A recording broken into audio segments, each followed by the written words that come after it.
Prostate গ্রন্থি হলো পুরুষের একটি বিশেষ ধরনের গ্রন্থি যেটি মূত্রথলির ঠিক নিচে থাকে এবং মূত্রনালী যেটি দিয়ে প্রস্রাব বের হয় সেটিকে ঘিরে রাখে। প্রস্টেটের পেছনে থাকে মলাশয়।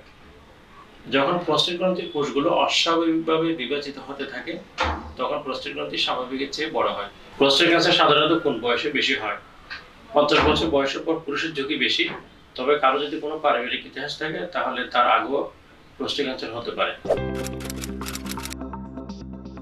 প্রস্টেট ক্যান্সারের উপসর্গ কি সবসময় থাকে? না, সবসময় প্রস্টেট ক্যান্সারের উপসর্গ থাকে না।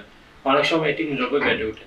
তাই প্রস্টেট ক্যান্সারকে সাইলেন্ট কিলারও বলা হয়। একজন রোগী যখন প্রস্টেট ক্যান্সারে আক্রান্ত হন তখন সাধারণত তার কিছু কিছু উপসর্গ দেখা যায়, যেমন ঘন ঘন প্রস্রাব, রাত্রে প্রস্রাবের চাপ বেশি, প্রস্রাবে ব্যথা থাকতে পারে, প্রস্রাবে জ্বালা থাকতে পারে, প্রস্রাবের সাথে রক্ত যেতে পারে, প্রস্রাব আটকে যেতে পারে।